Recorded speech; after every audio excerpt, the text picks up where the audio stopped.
Each week, nearly a dozen movies are released theatrically. 40 films a month, more than 400 a year. That's a plethora of cinema. Too much cinema. You'd have to be an addict to see all that, but don't fret. We've got you covered. This is CinemAddicts. Hey everyone, what's up? It's a new week of CinemAddicts. This is CinemAddicts episode 317. Me, the birthday boy, Eric Holmes. Happy birthday, Eric Holmes. How are you? Happy birthday. Copyright. To Is it public access? It's in the public domain. Oh, very good. Sing the song to very me good. on the show because it's in the public domain. Happy 40th birthday to Eric Holmes. Very good, Eric 40th. Holmes. I'm going to say you're 40. I'm just... Add 8 more years to that and you were dead on. Happy 48th birthday to Eric Holmes, the heart and soul of CinemAddicts. This is CinemAddicts episode 317. He's going to talk about what he's going to get into, the devil may care stuff he's going to get into with his friends, and there's going to be blood, there's going to be clock towers, there's going to be sin. All that stuff is going to be happening in Sin City. Eric's going to give us the deets as the younger brethren, or I don't know, the details. We're going to learn about the details in a few moments. But for this episode, you guys will listen to our review of this new horror film called In Our Blood, a horror film directed by Chris Stuckmann called Shelby Oaks, which I was able to see. There's another movie called Last Days, which is another interesting movie. All 3 movies are opening on Friday, so we're going to have coverage of those. Bruce Purkey has a review of Netflix's The Perfect Neighbor. And then Eric, he can't actually do a review of this. He's going to give us information on this movie called Junkie. I think that's it. It's going to be a very short show. We're making it a short show. That doesn't mean you won't have value-added stuff. Yes. You remember when I said that next week I wouldn't have a movie that I saw because I'll be in Vegas the whole time? Seems we flipped that. All the movies I seen this week I can't talk about until next week. So next week when I shouldn't have had any movies, I'll have a ton of them because I watched them already. This week I got one. So good. And I'll cover the other movies that you can't cover that are coming out, I guess, nationally. And Bruce and I will do that. And it'll be a really good show. That doesn't mean this episode 317 is not going to be a good show, because one of the movies that you can't talk about is Junkie. Eric Holmes, it's embargoed until after Sunday's premiere. What can you sort of tell us about this? The film festival, you did the interviews, Junkie, you want to bring that out? Or so go check out the email. What do we talk about? Just promote it. What's going on? It's an awesome movie. I don't know if even that's too much. I think that's a little mini review. It's Wednesday. Okay, there's nothing wrong with saying that. But Wednesday, October 22nd. Sunday, October 26th. What's going on? Do you want to bring up the email for Junkie, or what can you tell us? It comes out. It's playing AFI. I talked to the writer-director, William Means, and the star, Rocky Shea. The interview is really good, and the movie, as you can imagine, is about a junkie. And during the interview, they told me they both had their own past with it. I won't get much more into it than that. You can watch the interview. But they said that it's playing AFI. And now that I think of it, I don't know what that means. American Film Institute, maybe? Yes, American Film Institute. Yes. Okay, well, there you go. It's playing there on Monday. If that's the thing you can go see, then go see that. If not, just keep an eye out for when it comes out, and I'll talk more about it next week for sure. All right. So, look, let me look at it right now. There is world premiere of Junkie. And it says from AFI alumni William Means. And let's see where it says the AFI premiere is this weekend, I believe. And I'm trying to think, what else does it say? It is, executive produced by Patty Jenkins, the filmmaker behind Wonder Woman 1984 and Monster. Hey, Wonder Woman and Monster. Wonder Woman, yes, okay, right. And, quote, Junkie celebrates this by destroying labels at every turn and capturing life as it truly is at times. Chaotic, messy, and heartbreaking. Unpredictable, sprinkled with moments of laughter. We would love if you could join us for our upcoming Zoom press day with William Means and Rocky Shea, whom, by the way, Eric Holmes did interview. So the world premiere specifically at AFI, okay, also short for American Film Institute, October 26th. We will leave a link. Maybe you can get tickets for the world premiere. And then let me look here. The log line is, quote, a meth-addicted mom embarks on an odyssey through the underbelly of the South in an attempt to evade rehab and redeem herself in the eyes of her son. There's all this stuff in the email, like director statement and all that stuff. Movie was made in 2025. It's a new movie. And so you can't really say much. The running time is 105 minutes, but the gist of it, was it a personal interview with these two people, Eric? It was a fun interview with them. Okay. That is kind of the thing. Like the movies, it's got its darker elements to it, but it doesn't sit there just staring at the camera going, "Look how serious we are. We are serious. It's serious time for us, and we're going to be completely serious about it." It wasn't any of that. Well, you're not going to be serious this weekend. Tell us what you're doing after you're done recording this episode. What are you prepping for? What are the next several days for your birthday celebration? What is it going to be like, Eric Holmes? Gonna go to Las Vegas and play Blood on the Clock Tower, and then hopefully see a couple of movies for the Patreon, and then come back home and tell everyone how much of a nerd I am. But it'll be fun. So this event, is it a big Blood on the Clock Tower event that you're attending? I don't know that a big Blood on the Clock Tower event exists, but I think that they have a bigger one. I think it's in DC, maybe somewhere on the East Coast. I don't know what the big one is. This is just the one that was nearby, and I wanted to go, so I'm going. Very cool. All right. And are you going with any friends, like really good friends of yours and stuff? Yeah, going with a couple. Well, going with one friend, and the other one may or may not be able to go. I don't know. I'll find that out today. All right. Very good. So if you are in Sin City, Las Vegas, and you see a very nice, tall man with glasses and with a board game, that's Eric Holmes. Ask him where Eric is. Eric will be over in Las Vegas. So fellow cinematics, hit him up. He'll be there for about 4 or 5 days. Well, I'm like around 4 days, maybe 5 days. Have you been to Vegas a lot of times in your life, Eric? This is like 3 or 4 times, I think, right. something like that. Do you like that? And then I found out that my friend John's coming into town, and it was like a last minute surprise thing. But I won't be here while he's here. So are you sad? Are you? Yeah, I haven't seen him in a couple of years, so very tough. These things happen. I told my mom to drug his drink and tie him up, put him up in the attic with Bruce. All right, yeah. Until I get back. By the way, Bruce Purkey isn't taping his episode of Cinematic until Thursday morning, so it's last week it was my fault. This week it's Bruce Purkey's fault for the release of Cinematics to the main feed on Friday, and Patreon members, you're getting this feed on Thursday towards the middle of the day. That's why, as of this recording, it's been a day later and $1 short and whatnot. Last week I didn't review any movies. I basically relied on Eric Holmes to carry the show, and this week it's going to be both of us. And Bruce Purkey gets a little bit of a day reprieve. I'm glad he's recording on Thursday. He does too much work. So love Bruce Purkey, even though he's languishing. You're going to be gone. So which are you, members of the family going to feed Bruce Purkey up in the attic while you're gone? Are they going to be okay? He doesn't need it. He comes and goes as he pleases. He just makes it seem like I have control over him being tied up in the attic. In fact, he has Stockholm syndrome or Eric Holmes syndrome, right? No, it's just like, as soon as I tie him up and I leave, as soon as I leave, he just gets up like Houdini, like he was never bound to begin with. He does his own prestige. And then he hears me coming back. He's like, I don't want to make him feel like a failure and a kidnapper, so I'll just tie myself back up and sit down again. Very, very good. Bruce Purkey pulling the prestige on Eric Holmes. Bruce, don't think I didn't see McDonald's wrappers down there. I know I did those down there.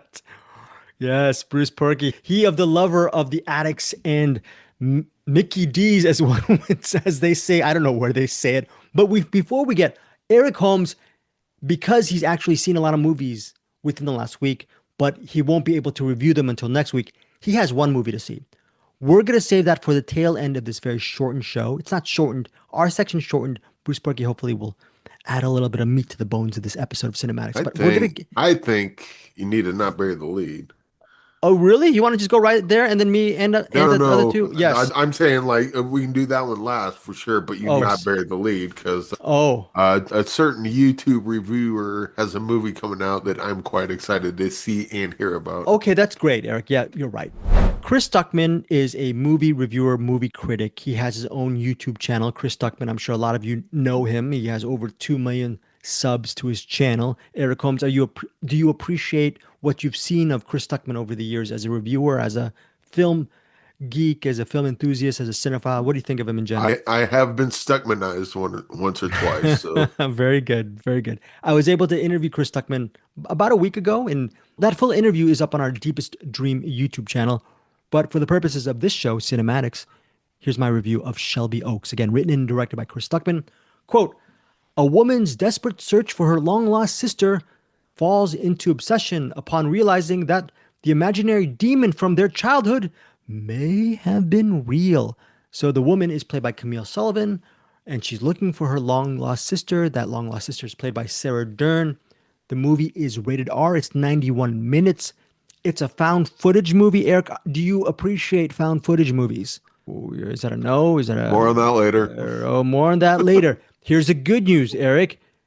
It is a found footage movie, but it's also a really well shot for its indie budget, really well shot, straight ahead horror film. And there are different layers to this movie. It's just not found footage. It is horror, like a straight up horror movie. Then it's found footage. It's shot in many different layers. So if you're thinking, okay, I don't want to see a found footage film, you're going to be halfway pleased, because there are other shooting styles and storytelling styles within the realm of Shelby Oaks. When I interviewed Chris Stuckmann, he talked about how in this life, in this world, we consume movies and television in so many different ways, whether it be our phones or our iPads or the theater. There's so many different ways. I don't know, Eric, how you watch some of your movies. You watch it on YouTube. Maybe that YouTube might be a laptop or something. Exclusively a phone. Are you serious? Wow. Okay. A watch phone. That's how I watch every movie. Funny.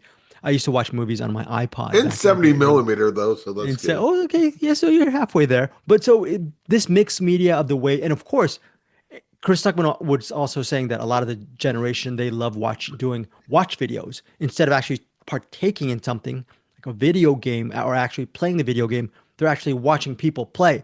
So there's different way to see things. There are different ways to make a horror film. And this mixed media message aesthetic that Chris Stuckmann employs is what really makes Shelby Oaks an interesting film, because it's not just a straight ahead genre film. Also, I think one thing that really works is the lead, Camille Sullivan. She was in Hunter several years ago, Eric Holmes. I remember you really enjoying that film. Camille Sullivan as the protagonist searching for her missing sister. Maybe she's dead. Maybe she's not. You might be able to find out in the third act. Okay, so there might be a twist. Who knows? But what's interesting is Camille Sullivan is a very good lead actress, and she actually puts this horror story on her back with the way she is invested in the material. You are in her headspace, even though part of it deals with her missing sister through the found footage video of her. Most of it is that woman, again played by Camille Sullivan's story, as she's trying to figure out what happened to her sis. So overall, Shelby Oaks, it's tense.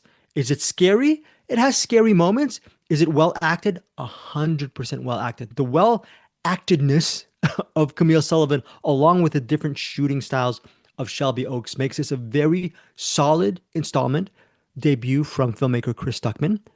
Again, only 91 minutes. Looking forward to see what other films he has down the pike. But as a debut, it's solid. The third act, I'm not going to mention. It's very tense-filled. And I really like the final action-oriented confrontation between a couple of people and possibly another element, which I think Chris Stuckmann does really well without giving too much away. What's the found footage conceit of this? The found footage conceit is... Because usually it's, hey, we're doing a documentary, and then crazy stuff happens, and then they're like, no, keep the camera rolling. That's it. But okay. It's literally found footage. So you're actually watching the found footage of her sister and what's happening, and you see through the lens of that found video of what possibly happened. But the conceit is they're making a documentary on whatever, and then all the Shelby Oaks stuff happens. Right. Yeah. It actually has different POVs. So sometimes you're looking through the actual camera, or sometimes you're actually in the moment with them.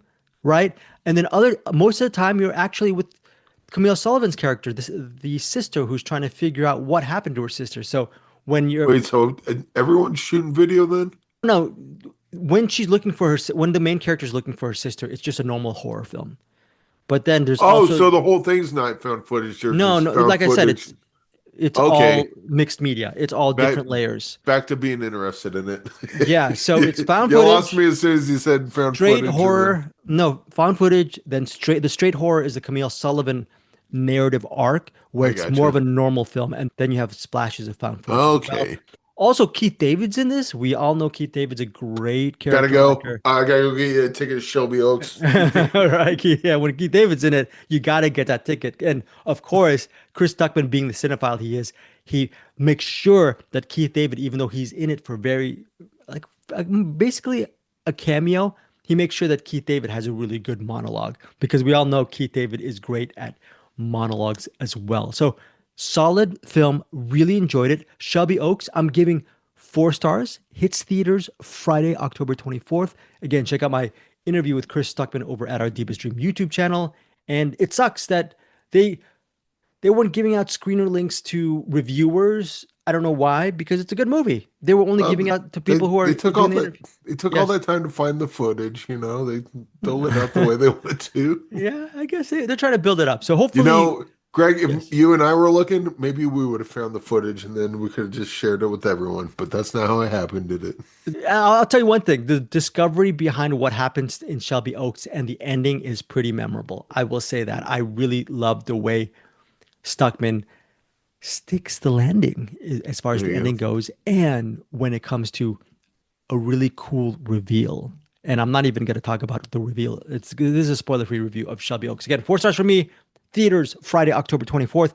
Finally, before we get to Eric and I's review, there's a movie called Last Days. It's directed by Justin Lin. You guys might not know the name Justin Lin, or you might really know the name Justin Lin. Eric Holmes, do you know what movies Justin Lin has directed? Are you familiar with his game? Wasn't it he did Saw and I think the Fast and the Furious and he Right. also do Aquaman? I don't know. That's James Wan. James Wan did Oh, Aquaman, but you're right. I'm looking at his IMDb right now. He's directed Fast and Furious, Fast 5, Fast and Furious 6. He also directed what else? F. oh, James Wan did the first. Okay, Right. yeah, And James James Wan did Wan. the first Saw. Right. And then so F9, the Fast Saga, Justin Lin did that. He also directed Star Trek Beyond. He's done a lot of big tentpole studio films. He broke out in 2002 with that indie hit Better Luck Tomorrow, and that was an Asian driven film, Asian American driven film if I recall. But that actually put him on the map. And then after that he went on after he did a movie I remember with Tyrese Gibson and James Franco called Annapolis. That one wasn't such a huge hit, but it was a 20th Century Fox film. Annapolis eventually led him into Tokyo Drift. And then, thanks to the success of Tokyo Drift, he went on to direct several more Fast and Furious films. All that said, his latest film took about 3 years worth of research and 3 years to make because, look, F9, the Fast Saga, came out 2021. It is now 2025. And between those 4 years, he hadn't directed anything except an episode of the TV series The Endgame. Me and Eric were not good with TV series. I'd never seen The Endgame, but it's been 4 years since the It's Fast not Saga. True Detective. Yeah, he did. Yeah, I also directed The True Detective, one episode of that.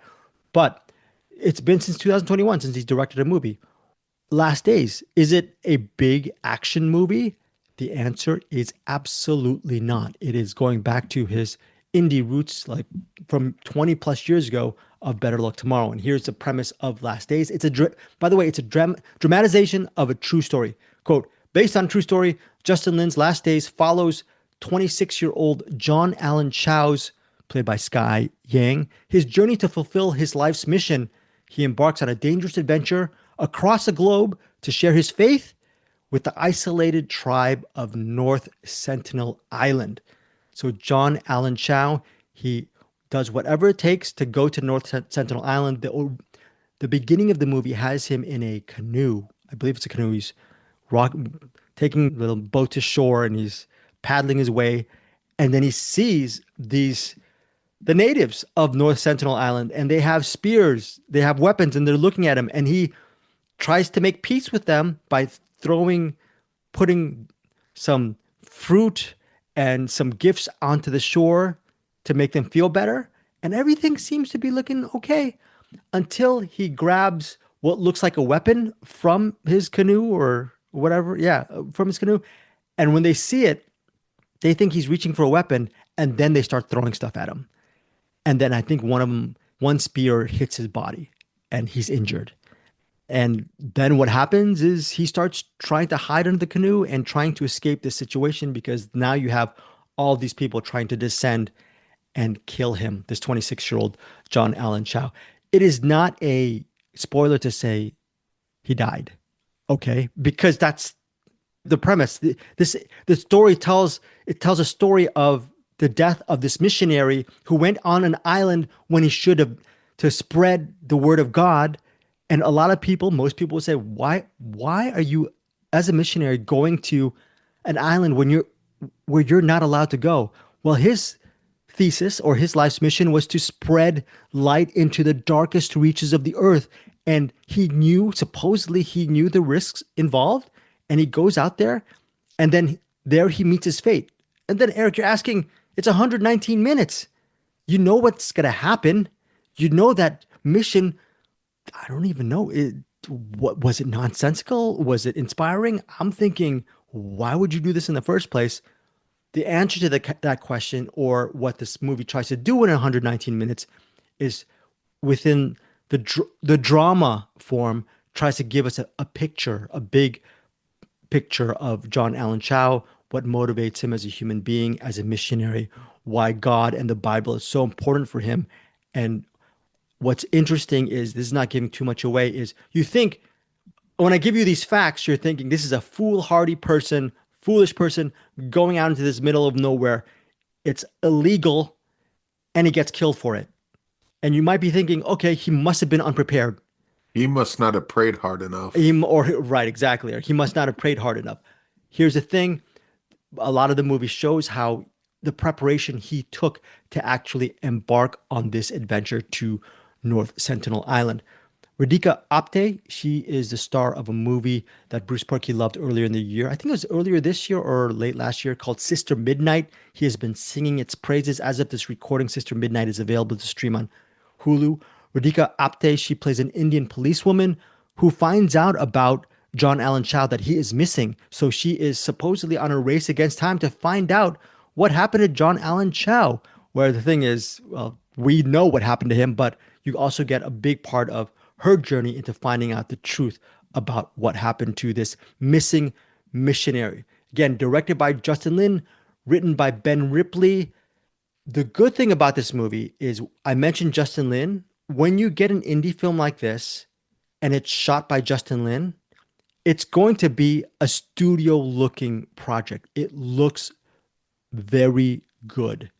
It's shot really well. I think the biggest challenge is to ask yourself, are you going to spend 2 hours learning about a person whose decisions you might think is absolutely cockamamie? And I think that's a challenge. And my thing is, it was worth the time for me. 119 minutes. It's a good, solid story. I know, however, that there are people who will just completely balk at Last Days and say, oh, forget about it. But I really like trying to understand. Oh, like Eric Holmes. He said, forget about it. He doesn't want to. I'm guessing I'll be one of those people. And Eric Holmes will be, nothing wrong with that. Eric Holmes will be one of those people. Sky Yang is very good as the person who plays John Allen Chow. And it was interesting to see, at least through this prism, what made him tick. Again, it's not 100% fact based on his life. I think the biggest compliment I can give to Last Days is, after watching this movie, I know there's a documentary, I forgot the name of the documentary, based on John Allen Chow. And this movie has made me interested in learning more about him in the documentary form. So that's a compliment to Lin and his crew for making Last Days a really well done film. My caveat is, though, it is an acquired taste type of movie, because some people, like Eric Holmes, understandably so, will not be open or just want to see the journey it took for him to get to his to get to his, quote, last days. I was interested enough. I'm giving it 3.5 out of 5 stars. Hits theaters Friday. I believe it's Thursday, October 23rd, but I say, just for the purposes of the brand of this show, let's just say Friday, October 24th, you'll be able to watch Last Days in theaters. It's one of these things where gotta give Justin Lin props. He spent 3 to 4 years of his life making relatively an indie project. It's a passion project when he could have been, Eric, doing these fast and Doing a furious good Star Trek. movie. Oh, here we go, doing a good movie or doing a studio project movie. I So haven't seen it. I can't say, but what you described was like proselytizer. It sounds like one of those faith-based movies. it He, talks he about faith, wanted but to it's not spread the faith. word of God and it killed him. It took his own life. Oh, it doesn't skew that way. It's more of an account of this person's life and what motivates him, but there is faith involved into Last Days. Again, if following that type of journey is not yours, that whole faith journey, this movie won't be for you as well. But this one tries to understand the psychology behind his thinking, not to praise his faith-based journey, but to actually examine it, which I understand, which is good as well. So again, Last Days for me, 3.5 out of 5 stars. Final film for this episode is, I'm excited about this one. I hope Eric Holmes really enjoyed In Our Blood. In Our Blood, here is the plot summary, the official plot summary. Quote, nothing is as it seems when filmmaker Emily Weiland, played by Brittany O'Grady, she teams up with a cinematographer, Danny, played by E.J. Bonilla, to shoot an intimate documentary about her reunion with her estranged mother. Her estranged mother is battling addiction. Supposedly, she's now on the other side. Emily's mom is on the road to recovery. And she received a letter from her mother telling her to come out and visit her. And I believe, was it Las Cruces, New Mexico? I believe that's where it's set. Right. And so Emily and her DP, Danny, they're friends and they're collaborators. They visit the mother. They have a dinner, but everything is very strained. And maybe the mother doesn't seem very with it. She seems with it to a certain extent, but there's might be something off. Emily's mom might be hiding something from Emily. Ultimately, I believe it's the following day. Drugs. Possibly Emily's mother she's has since disappeared. The following day, they can't find her mother. So Emily and her DP Danny, they go on a journey to find the mother and uncover what's going on in Las Cruces. There's a homeless shelter, I believe, a shelter area where you get a lot of people who are living in that area. Maybe there might have been something there within the shelter that led to her mother's disappearance, because her mother used to work in that shelter where she was trying to get her life back together, and she was actually an employee for a while. But then there's the supervisor of the shelter who also might know what's going on within the area. There is gang activity in Las Cruces as well. Could possibly be a gang related situation. Eric mentioned drugs. Is it drugs, or is there other sort of Spoiler contraband, alert, it's drugs. or is there other sorts of contraband that might be in the offing for In Our Blood? Runtime is 88 minutes. The director is filmmaker Pedro Cos. I don't know if Eric and Bruce saw this documentary called Rebel Heart several years ago. I love that documentary. I feel like I have. About nuns in Hollywood, and they had a school, and it was really well done. Really well done. Oh, no, we Rebel- did cover that. I don't think I saw that one. Oh, okay. You do remember us covering it, but I saw it. I really loved Yeah. it. Pedro Cos, very interesting filmmaker. I believe this might be his first. I could be wrong. This is his first film. I think he's mainly a documentarian. Oh, Has a and documentary. it is found footage. It is found footage, and This one's found like straight up found footage because the conceit here is that the main character and her cinematographer, she's meeting with her estranged mom, so they're gonna make a documentary about this. right. And be sure to film everything. And it does. It's like The Verite thing style. when you mentioned Shelby Oaks and you said it was a found footage, you can tell I was way too excited to hear that. Right, exactly. Not at all. But then when you said that they took the found footage and it was part found footage, part like actual narrative, and they were doing something cool with it, then I was back on board. I was like, oh, cool, that sounds good. This is not that. This would have been a better movie, not found footage, because I think the found footage aspect of this movie, I mean, I think I continually ask myself why. It looks good. They got a camera. They could have shot the movie and it would have looked great. It's not like, oh, we got this mini DV camera, so we have to do found footage because otherwise we're going to try to make a regular movie and it's going to look like crap. As you know, we have the mini DV camera. If we do it found footage, at least we can, explain away why the movie looks bad. This movie didn't look bad at all. Just make it a movie. Why did this need to be found footage? I felt like it felt like a movie to me. It's weird. It felt like a documentary to me. And there is no, by the way, part of it did, but make sure you keep running the camera. Hey, point the camera over here. Oh, can you turn that camera off? It's like verite style filmmaking. It's not verite style. It's annoying style. This is what sucks about found footage movies. They always have to find an excuse for why the character is still shooting film. And then when they do, I'm also not buying it because the situations are so dire or ridiculous or whatever that no one in the right mind would still be even pointing the camera, at what's going on. And on top of that, when something interesting does happen, now the camera needs to do this all of a sudden, and that gets annoying. There is redeeming value to found footage movies. Very little redeeming value, but it's there. This does not use it. This should have just been a normal movie. I thought it's good that we are disagreeing on this. I thought this was an absolutely riveting film. I thought first-rate horror for me. The story-wise, yes, I agree. What I'm saying is, did not need to be found footage and probably would have been stronger had it not been. Yeah, again, the riveting part was there is no music cues or score. There's only source music from a laptop, maybe a couple of times.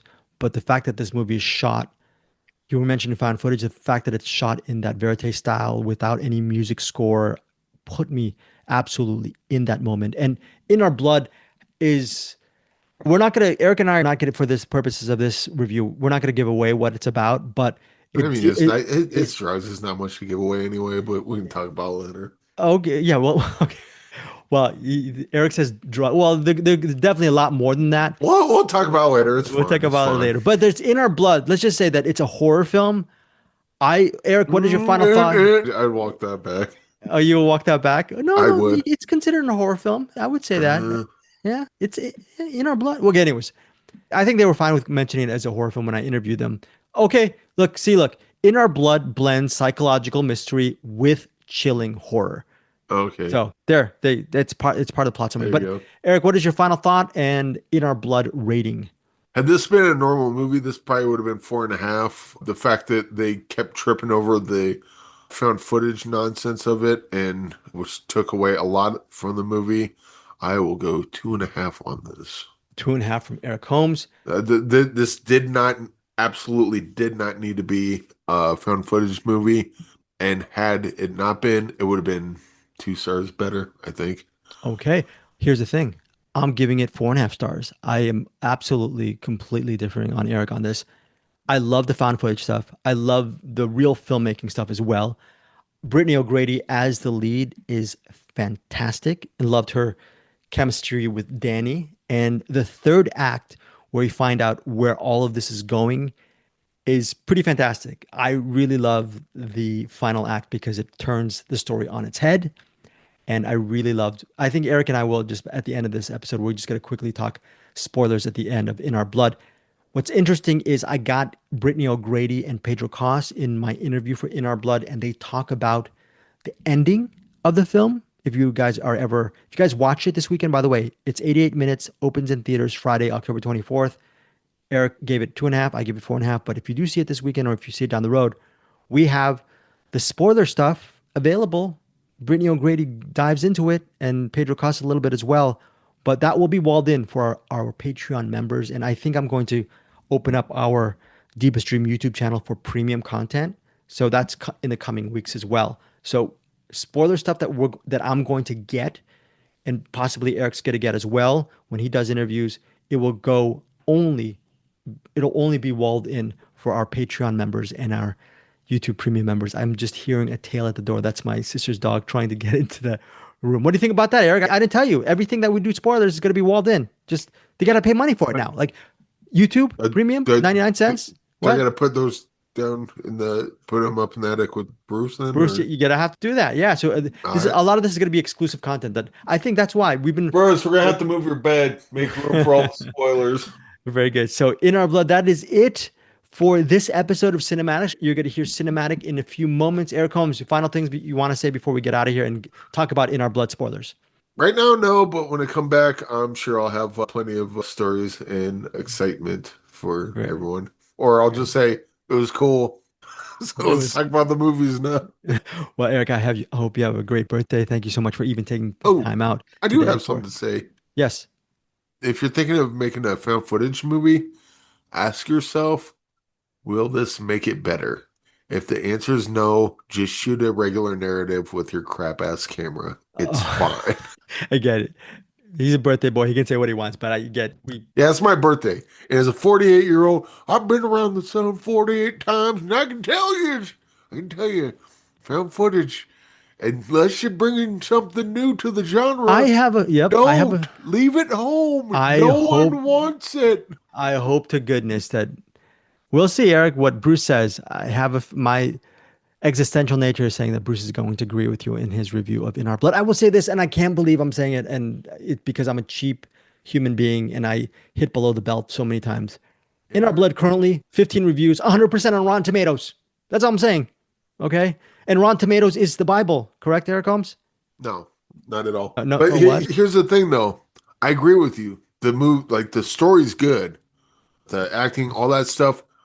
My only issue with this is that it's ruined by being a found footage movie. Being a found footage movie brings nothing new to the table. It brings nothing to the movie itself.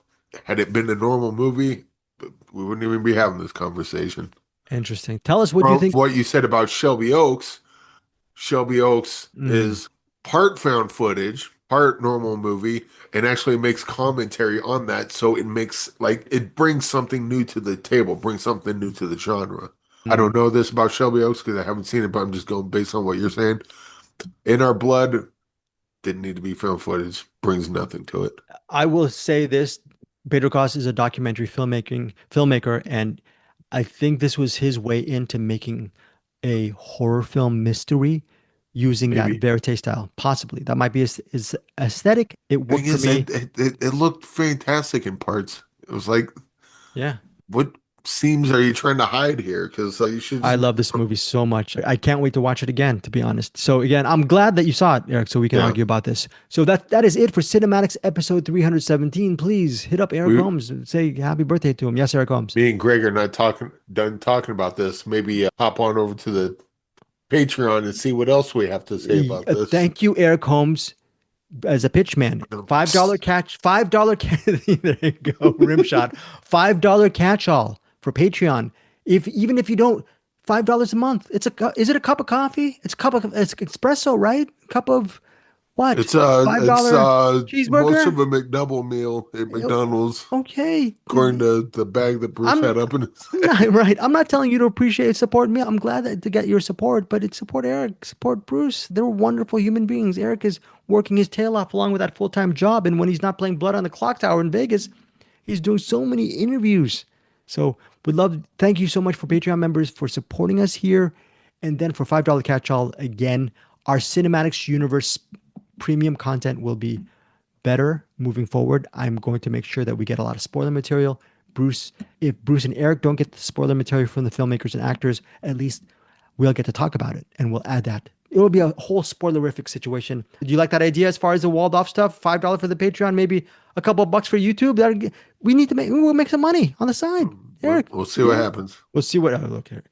Oh, we'll see what happens. In one of these days, we'll turn this podcast into a found footage movie. Very good, Eric Holmes. I love that. Okay. Well, if it was found footage in a courtroom drama, might have been. Where did they lose the footage? No one dug this footage up. It's not even found footage. It's just. Okay, folks. We will get to footage. We're going to see now. Here is Bruce Purkey over the cinematic. And by the way, remember, Eric and I, we're going to talk about spoilers in Our Blood. You're going to get Brittany O'Grady talking about the spoilers for In Our Blood in a few moments. Be positive. And then hopefully Bruce Purkey did his job and he's going to talk about his own spoiler take on In Our Blood as well. And that's going to be for our Patreon members and YouTube Premium members as well. If you can't do any of that stuff, just thanks for listening to us on Cinematics. Join our weekly Cinematics Movie Club. I think this week the choice over the Cinematics Movie Club is Welcome to the Dollhouse. Eric Holmes, I forgot to mention for Patreon, while I hate to say it, Eric, The assigned movie is Smoke Signals. Smoke Signals. The other two movies are The General and Last Days of Disco. That is from the year 1998. That is the bonus episode for this month being October. Sorry, Eric Holmes, you're going to have to be watching all three movies. Maybe you watch two of them. Maybe you watch The General and Last Days of Disco. I will make sure that Smoke Signals is covered. Maybe you'll have a reprieve since it's your birthday week, okay? You reprieve on Smoke Signals. I can cover that. You're good. But I'll do The Last Days of Disco. I might watch two of them tonight. We'll see what's up. Well, we'll see what happens. I don't leave till tomorrow, so... Enjoy your birthday, Eric Holmes. I'm sure listeners want you to enjoy your birthday as well. That is it for now. Celebrate Eric Holmes' 48th birthday. He's a wonderful soul, no matter what he thinks about Inner Blood. We will see you here next week over at the CinemAddicts. But wait, here's Bruce Purkey and the Cinematic. You're all here for another cinematic, Attic of Cinema. And we are going to get into it really quickly. Although first, I need to take a quick sip of coffee from my Golden Girls cup. Of course, who doesn't have a Golden Girls cup? Okay, let's get into it. We've got In Your Blood by Pedro Cos. We've got The Alabama Solution Quick Rewind, because Greg already did a full review of that. We've got The Perfect Neighbor, a brand new documentary that just dropped on Netflix in the last week. And we have a 1970 movie called Witch Hammer. Why did I come up with Witch Hammer? You'll find out. Let's get to it. Okay, In Your Blood, directed by Pedro Cos. It is starring as Emily, I should say, Brittany O'Grady, as Danny, E.G. Bonilla, and as Sam, Alana Ubach, and a bunch of other people. But that's most of the people that you deal with the most consistently in this movie. So this starts out as very much like a found footage in style, because the way this works is we are following or watching the footage of Emily basically trying to do a documentary about her own life. And specifically, she is documenting her journey to visit out and try to reconnect with her estranged mother. And her mother she's estranged with because her mother had a lot of drug issues and has been coming back into the world. And of course, being a daughter of a drug-addicted person, Emily feels pretty, she probably didn't have the best upbringing and maybe felt abandoned by her mother. A lot of issues going on there. And Danny is the filmer, the videographer, the person who's taking it all in, but also it seems to be her guy, her boyfriend. So he's also part of the story. He's not just a faceless voice, although most of the time he's a faceless voice. You do see him some as well, but most of the time he's the person behind the camera. And what's really interesting about this, as I was watching it, I was thinking to myself, like, well, that's unusual. In general, when you get a kind of a found footage style movie, you know it's going to be horror. That's the way it's just become ingrained in our, visual reading of movies. Although there have been a few exceptions. There was it Last in Watch? What was that called? It was the movie. It was a Gyllenhaal like cop movie, and they did a bunch of stuff, the kind of found footage style. But this one, at first I thought, well, that's gonna be interesting. It's gonna be this dramatic, reconnection, dealing with family issues and trauma, but all done in this kind of faux documentary, found footage sort of style. But then I started to really quickly discover, well, that's not the case. It is going to be somewhat of a thriller or maybe a horror movie, because very quickly after they have their first kind of uncomfortable, reconnection over like kind of a dinner at her mom's place. Her mom lives in Las Cruces. Very quickly, the next day after that first meeting, Emily's mother disappears. She's not there. And, the first impression is like, oh, her mom can't deal with the emotions. Her mom can't deal with what's going on. And she just bugged out, or she's flaking out like she always has in Emily's life. And that's the way you are expected to go with that flow. It's definitely what Emily's thinking. But Emily's thinking also like, well, we're here, we're filming. Let's see this through. This is now going to become part of the story. She's really upset about it. I'm not happy about it, but, maybe she can still get to the bottom of it and find out why her mom is going around this kind of same path again. So she, of course, starts going out and filming and talking to people who know her mom in that area. It's not a huge town, pretty small. And as she does it, the mystery starts to deepen. And that's the whole story, right? The mystery's deepening. Like, it starts to become what's going on. Like, these other people that she worked with, is there something to do with like drugs and gangs and maybe cartel stuff? They're not very far from the border. You start to find out there's some shady characters maybe in her life, or at least in her past life when she was into drugs. Of course, that had her get, cross paths with some shady people. They talk to people who are also in rehab in the area, who also are trying to recover, people who are helping run the recovery area. And as it goes, it gets more and more mysterious.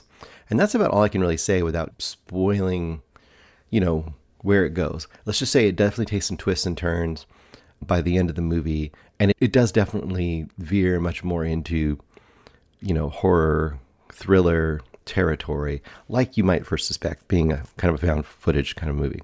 So the question becomes, with all these found footage movies, is, first of all, you have to justify the camera always being on. I think they do a pretty good job with that, because it's, one of those movies where they've come up with a reason, they built a reason in for them to always be filming, because if the guy's always filming, it's going to be footage they can use for the documentary she's trying to make, and if they don't film, they're going to miss things, that kind of thing.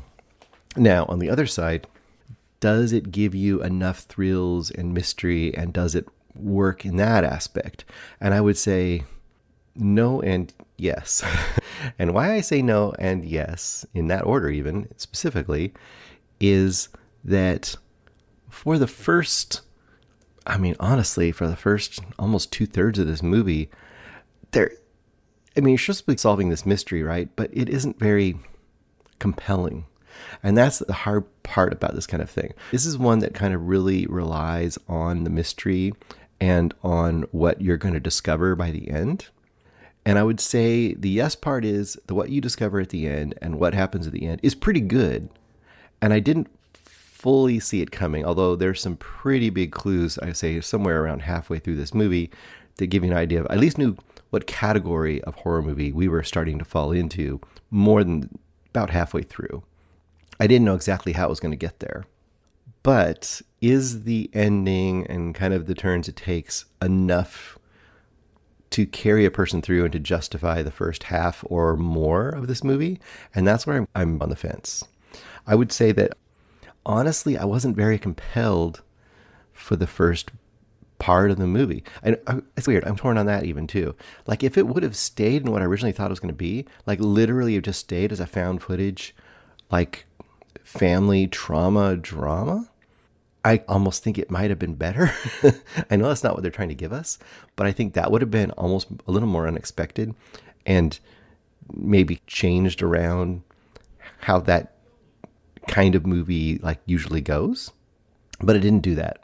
And once it kind of started, once I knew, and it was very quickly that I knew, probably 20 minutes into the movie, once I knew that it was going to become this, something weird's going on in this town, something weird what happened to her mom, we have to figure it out, found footage style, I really wasn't near as interested, because what they're doing is the whole time you're just waiting for the thing to happen, things to be discovered, and nothing much does happen except for them going from place to place, talking to somebody, and some real obvious clues, things that happen to be like, oh, that's a clue, because the camera's looking at it and we're obviously knowing that's something we're supposed to pay attention to, almost video game style, where something's highlighted in the corner, which wouldn't be highlighted if it wasn't something you're supposed to use or utilize in the video game, that kind of a thing.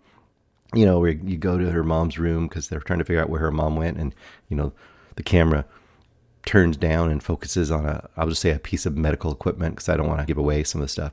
Those kind of things happen. So that must be important, so I'm going to put that as a puzzle piece. So all that stuff didn't really compel me very much. I will say the last, 20 minutes really definitely picked up. But what it made me think about, especially on retrospect, was we should have got to that last section a lot quicker. The last section should not have been the last section, because I will also say this movie ends with a very strong there's more to come vibe. It really leaves it open for you. This particular story does have an ending, But it says there's going to be more to this story, or at least it implies that they're expecting to have more to the story. Now, I don't know if the filmmakers really have plans for that, if they've already filmed it, but that's the way it's set up. I feel, for me, the first, hour of this movie could have been condensed to about 15 minutes. And then the last, 20 minutes, 25 minutes of this movie could have been the middle of this movie. And then it could have gone from there and really given you a movie that was all meat and potatoes and a lot less boring salad at the beginning. So unfortunately, I can't 100%, I guess I can recommend this movie, but it's going to be a lighter recommend than I would like to give. I feel like the movie wants to say that the ending is so great, so twisty and mind-blowing that you're going to end up loving retroactively everything before that, but I really don't. So I'm going to probably say I will go 3 stars. That's about all I can go. I really wish I could go higher. Like I said, I feel like if this movie had got to where the end got to much quicker and then kept going from there, I probably would have been 4.5, because it really would have felt fresh and cool. And I really liked how the progression of Emily's character, once again, I'm being vague, the progression of Emily's character occurred. But getting there at the very end just left me wanting more of that stuff and left me wanting a whole lot less of the early stuff. I felt like we were just spinning our wheels for a good chunk of that movie. So 3 stars for In Our Blood. And I know Greg wants me to do a little spoiler section, so I will at the very end of this do a little spoiler about the actual twists that occurred at the end of this movie and what I thought of that. I'm guessing that Greg kind of liked it quite a bit, and I think I liked it okay. All right. Really quickly, I'm not going to go into a whole thing of the Alabama Solution. I'm just going to say Alabama Solution on HBO documentary that Greg really recommended. I will also really recommend. It is not a feel-good documentary. It's a pretty tough documentary, but I think it's one of those really important documentaries in our time.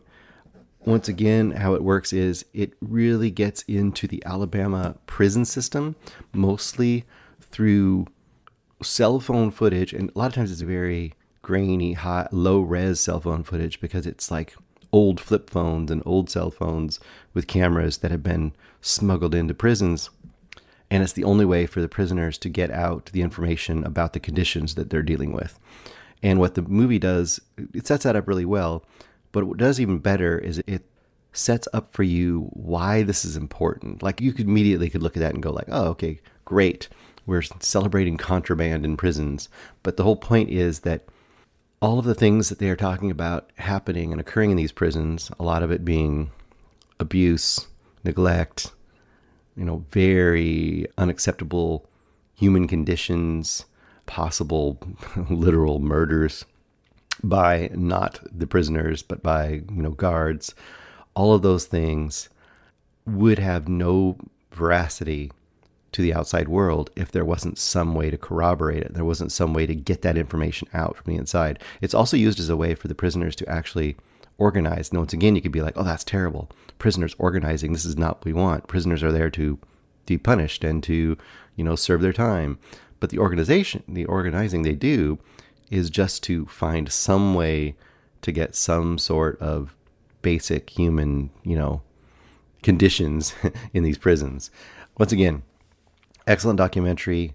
Like I said, not an easy watch, but it's not like a dull watch. It's not like homework watch. It's just difficult in the sense that it's pretty brutal and crushing and angering if you are a person who knows that the prison system in the United States is used in a pretty terrible way. And it is just a way for us to, well, I'm not going to get into all the politics of it. Let's just say it's not great.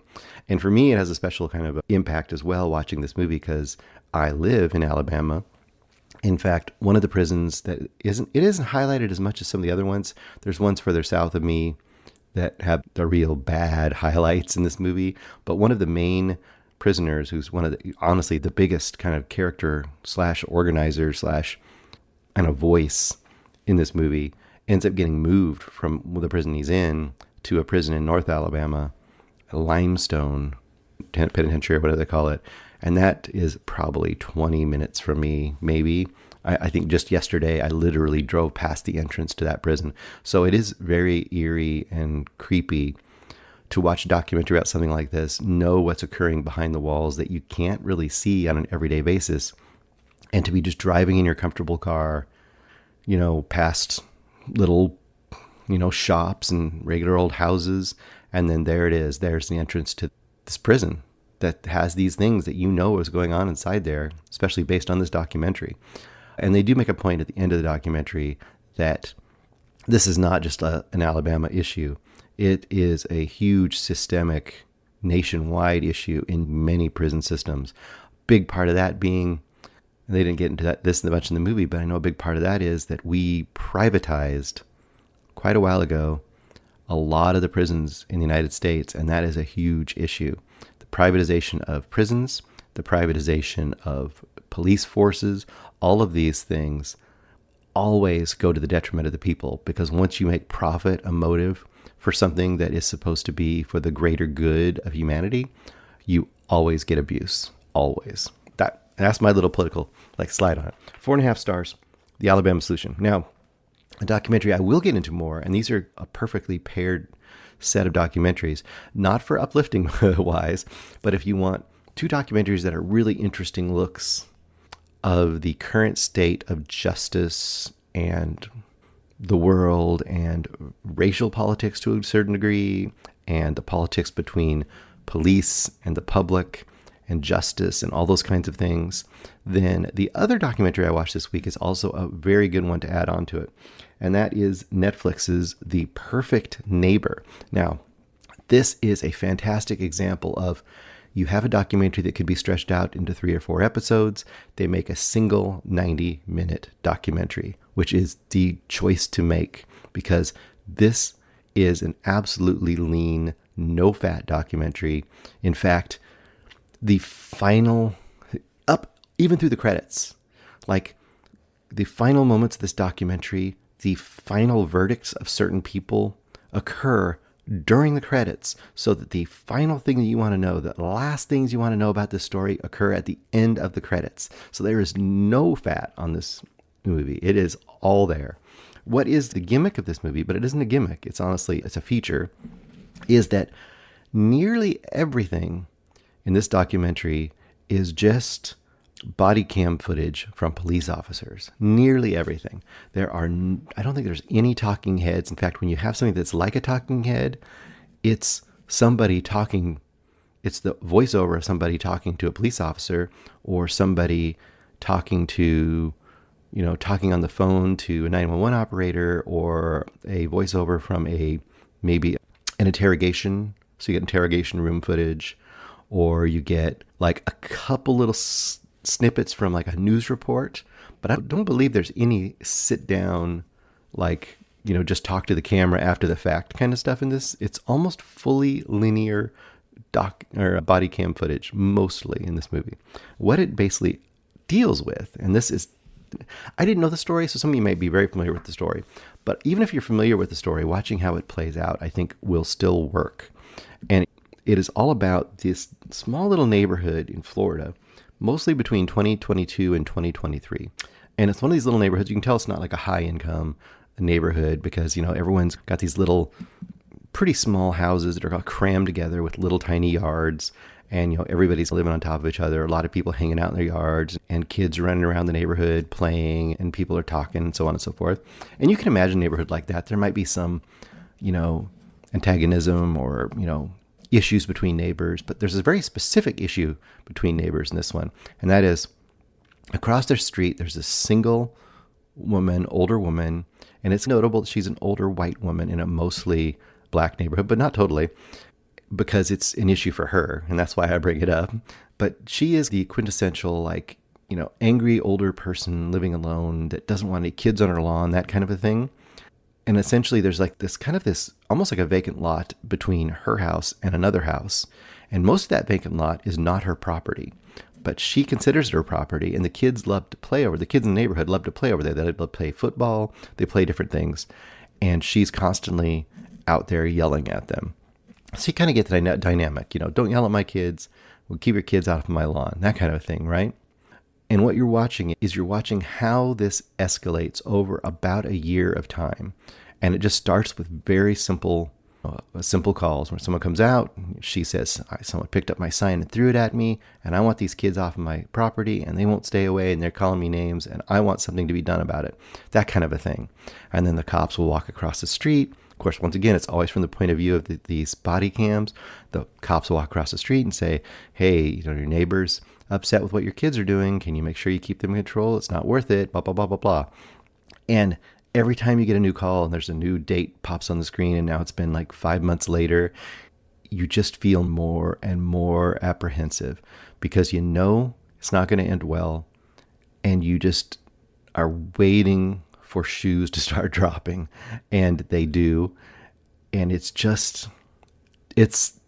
very compelling filmmaking. And it's compelling filmmaking in the sense of, they're not orchestrating this stuff. It's all in the editing and the presentation. And I think by keeping it mostly linear, mostly from the first till the last events, it allows you to feel the impending tension and doom and just frustration with everybody, especially with neighbors who have this woman who's just constantly escalating the situation. And there's just no solution. That it seems to be no solution. Like the police aren't going to seem to do anything, and they can't do anything. You just feel that, like that frustration. And then when things finally happen, that could be the end of the movie. But what they do that's smart is they really give you about 20 minutes of this movie. It's like 90 minutes, like I said, not super long. About the last 20 minutes gives you the fallout of the major event that occurs. And there are some scenes in there that are some of the most heartrending, heartbreaking scenes that I've seen in a documentary. It's quite impactful. Especially, I'm not going to get into exactly what it is, but especially there's some scenes where police have to notify somebody of something. Actually, a family member has to notify somebody of something that's happened. And you know what's happened. And you know this is not a movie. This is real life. And when you're thinking about what's being told from one person to another person, it's a lot. It's a lot. An amazing documentary, really good. Will it be my top documentaries of the year? It's definitely in the running for it. It's one of the movies it's so great to watch, but you never want to watch it again. Documentaries, but you also want everyone to watch it. So I'm really recommending this as a high recommend. I'm gonna go 5 stars. 5 stars on The Perfect Neighbor. It's available. Oh, by the way, it's directed by Geeta Gandbir. I don't know if I'm saying it right. This is available to nearly everybody, if you have Netflix at least. The Perfect Neighbor. It is worth your time. Okay, the last movie I've got this week is a movie from 1970. Now, this would seem to have no connection to what we're doing now, but in some ways it does. And I unintentionally ended up getting a bunch of movies, except for In Our Blood, I ended up with a bunch of movies that are very much about justice and political, I guess, oppression in some degree, and in that case, injustice and corruption. And I think corruption is a key word, especially in Witchhammer. You say, Witchhammer, what are you talking about? Isn't this some kind of witch movie? It's from 1970. It's from the era of things like Witchfinder General and, The Conqueror Worm, these kind of movies about the Inquisition and the burning of witches and these Witchfinder General kind of guys. But those movies were really good and shocking for their time. But they also had this kind of tinge, this kind of edge of exploitation to them. And then you have movies like The Devils, which you've never seen The Devils with Oliver Reed and Vanessa Redgrave, if I remember correctly. It's hard to find. I don't think a full version of that has ever been released, at least not in recent years. I don't think it's available on any format to see the full version of that. The Devils is amazing, but also has that very over-the-top style, late 60s, early 70s kind of style. Whereas Witchhammer, very different animal, but of a similar subject matter. Witchhammer from 1970 is directed by Otakar Vavra, and I believe it's Czech, because I believe this takes place, now at the time it was probably Czechoslovakia. I don't even know what it's called in the 1600s, because the events that you are put out here are supposed to be from the 1600s.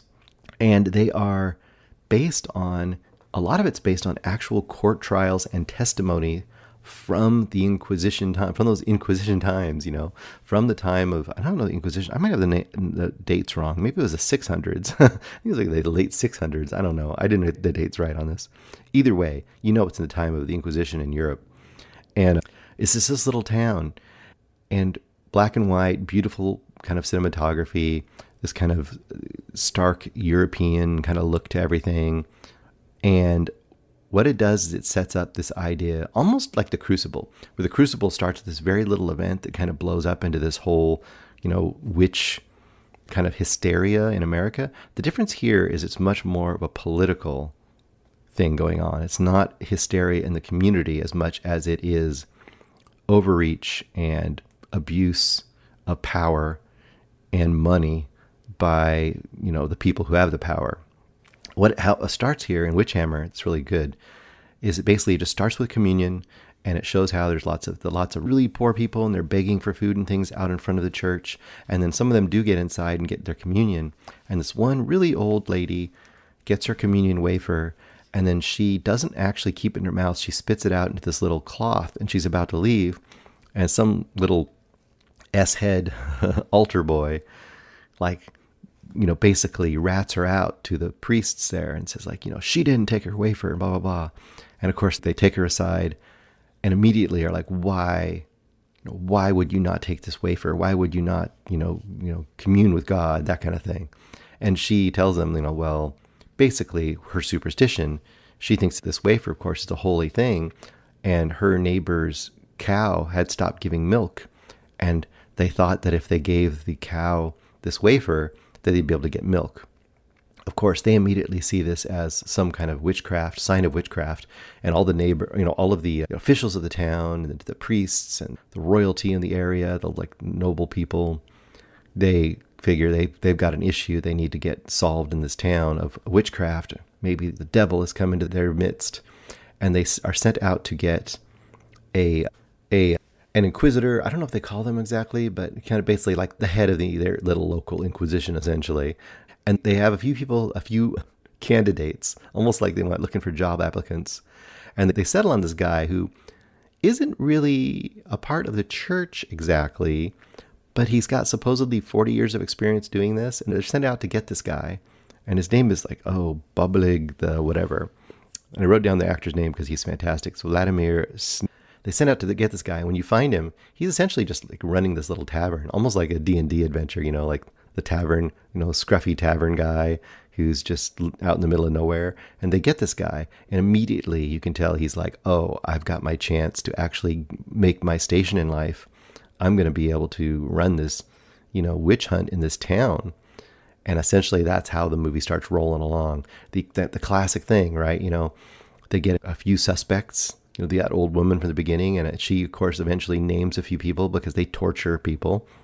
And when she names a few people, they're brought in, same thing, and they keep escalating it to keep naming more people.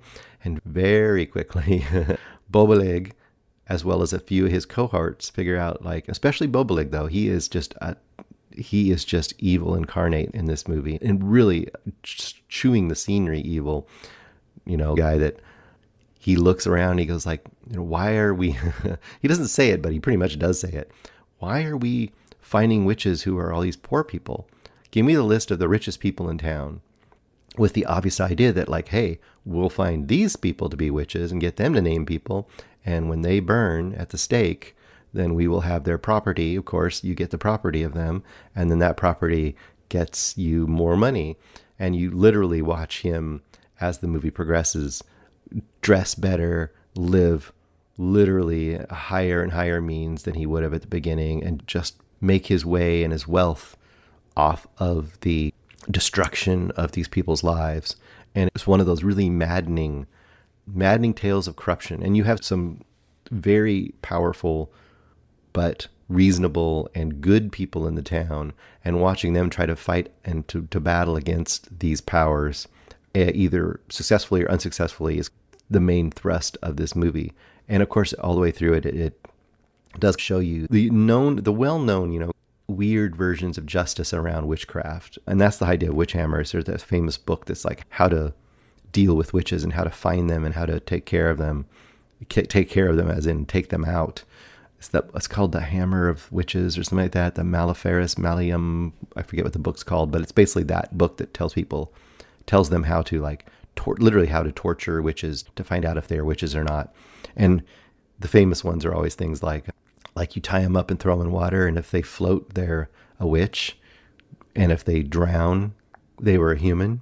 So it's a lose kind of situation. They don't do that particular one in here, but there's versions of that kind of a thing, if they succumb to the torture immediately, well, obviously they're a witch, but if they don't succumb, then they must be a human. But even if they don't succumb, there's always an out. If you don't really like the person, you can find a reason that they're still a witch, so it's that kind of, terrible corruption. One little aside, I was reading some of the trivia on this, and they used a bunch of the real torture implements to give it this air of authenticity. That the thumb screws are real thumb screws. These boots, there's these boots and ankle brace things that they would literally hammer into people's legs and feet as another torture device. And the ones they show in here are real. They obviously don't use them on the actors like for real, but they are real. And that just gives it a very gross authenticity to it. Really well-made movie. One that doesn't get a bunch of play in that kind of subgenre, but one that is highly recommended. It was one of the movies from this box set, All the Haunts, which is all these it's supposed to be basically all folk horror movies, but there's such a wide variety of movies in there that are just this isn't even really horror per se. It's horrific, but it's really like a political, scathing political commentary about the nature of evil and corruption and man's abuse of fellow man thing than it is horror. Whereas I'd say things like Witchfinder General, and that's much more kind of going to the horror category. For me, it's a 5-star movie. If you like these kind of international, really interesting, odd movies, especially from that era, something you wouldn't come across, this is something I would say to search out. It's a pretty great movie. That's Witchhammer from 1970, directed by Otakar Vavra. I probably said the name wrong, but oh well. And that is all I have for today. Look forward to next week. I know next week we have several screeners as always, but I think we also next week are going to be doing our Patreon. And we've already got the movies picked out. And I want to say it's The Last Days of Disco, The General, and one other one, Smoke Signals. I believe that was the other one. And I have seen, of those three, I think I've only seen The Last Days of Disco. And I will probably rewatch that one last because I remember not liking it very much. I'm not a Whit Stillman fan. From what I've seen a couple of his movies, and I was never into that sort of yuppie, upper crust, just talking and being very pompous kind of movie. That's what I remember them being, but hey, we'll give it a try and see what I think. All right, guys, have a good week. Good movies this week. Definitely some to check out. I would say of all those, The Perfect Neighbor is the one you should seek out. It is worth your time if you can handle the emotional ride, I would say it gives you. Thanks, guys.